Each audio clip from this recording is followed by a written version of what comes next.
So in this video, we're going to be talking about robotic affirmations, which is a big topic in the manifestation community.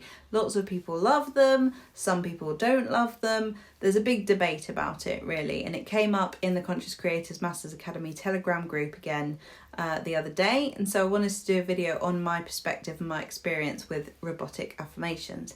So before I get into this video, I just would like to let you know that I have a workshop coming up on Saturday which is called How I Manifested My Specific Person, and it's all about what it says in the tin, how I manifested my specific person. It's also going to be the book launch of my new book called How I Manifested My Specific Person and What Happened Next. And I'm so excited for you to read this book, honestly. It is the most detailed, most vulnerable, most honest, never before told stories about what happened along my journey with my relationship that I'm in now and how I believe I got there, what worked, what didn't work, what I'd do again, what I still do, all of that. It's very, very detailed. It's honestly like a movie waiting to happen. And if anybody knows anyone who would like to make it into a movie, please let me know because honestly, it is pretty epic.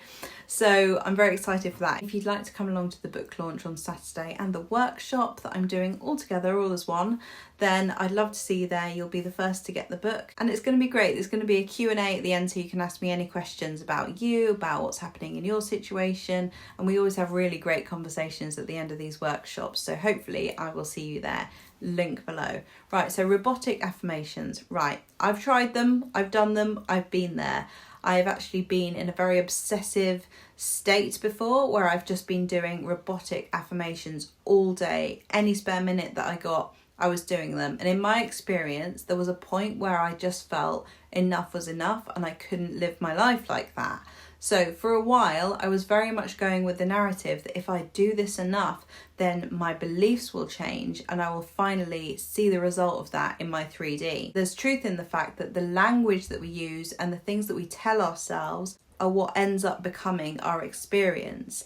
But often what I find when people are using robotic affirmations, like when I was doing it, is that they are very fear-fueled. Right? So if you've got a lot of fear of not manifesting the thing that you want to manifest and you're doing robotic affirmations, particularly if they're about someone else, then you actually put fear into the manifestation, fear into these affirmations, and it creates a really big conflict within the self. And then often you don't see results with that and you feel really burnt out from just saying sentences to yourself all the time and feeling like it's getting you nowhere, and you start feeling like you're crazy and you don't know if it's working. And I know because I've been there. This is what I believe about robotic affirmations, and I think this is really, really true. I'm going to give you a really good analogy for this, okay? And you'll remember it because it's so good. If your brain and your mind and your body is filled with negative beliefs, see them as a garden with lots of weeds in it, right? We've got a garden with loads and loads of weeds in it, and we want to make it into a beautiful garden where there's no weeds and all of the flowers are blooming. So if we just chuck in a load of new flower seeds in there,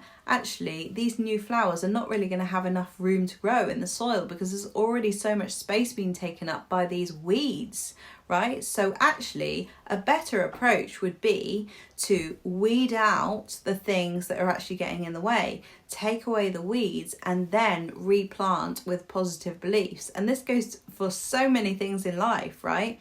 If we try to just cover up what's there, what's getting in the way, we end up overcrowded and then we can't blossom. Okay, so actually what we need to do in a different approach, first of all, is to become aware of our negative beliefs, become aware of what's in the way and actually dispute them and question them and look at our narratives that we're telling ourselves and say, do I want to believe that anymore? Do I want to buy into that? And that's where we get to choose, okay, what the new narrative will be. And this is what I do with all of my clients. This is what I do in my group work. This is what I do in all of the things that I'm doing with people, because I think it's so powerful to look at what is actually there. Because without weeding out, what's in the way already, it's very difficult to start just planting in these new beliefs because everything's just overcrowded, like I say, and we become overwhelmed. So my experience of this when I was doing this years ago was that I was just feeling like the negative, the sort of weeds of my mind were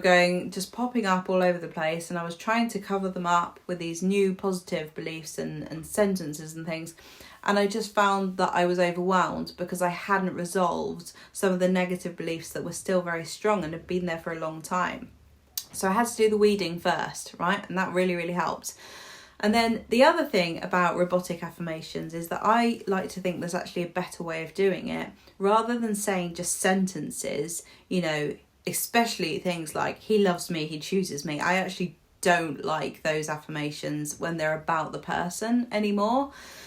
I just feel like, especially when they're robotic, they're actually harder to believe, harder to buy into. So a better way of doing it, in my opinion, is to have positive conversations. Like, I'm so proud of myself. Look how far I've come. I feel so relaxed and calm within myself. I feel so much love for myself. And I'm so grateful for how far I've come. Oh my goodness.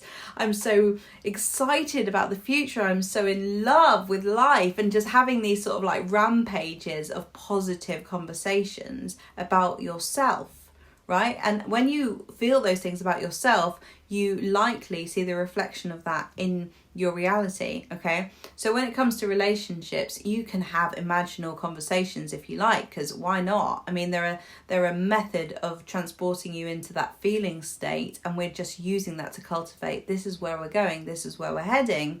And I just don't think that it's necessary to do them all day, every day. I just don't think that is necessary. I also think it's really draining, really exhausting, and it just takes so much time out of your day, and you want to be living in the present, right? So the way that I like to do this is when I'm driving in my car. Sometimes I have a really positive conversation with myself using the past tense, like, look how far I've come. I'm so proud of myself. Remember when I was so down? Remember when I really thought that this thing wouldn't happen? Remember when? And that I find is very, very powerful.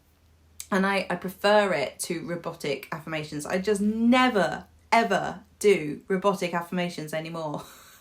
So if I haven't expressed my opinion enough about this, then there you go. I never do them. I never do robotic affirmations. I just have positive conversations with myself, which are as good as, and in my opinion, better than just saying sentences over and over again. This is just my experience and what feels better for me. There is truth in the fact that language is powerful, right? But particularly if you're doing affirmations through fear, I don't believe that works.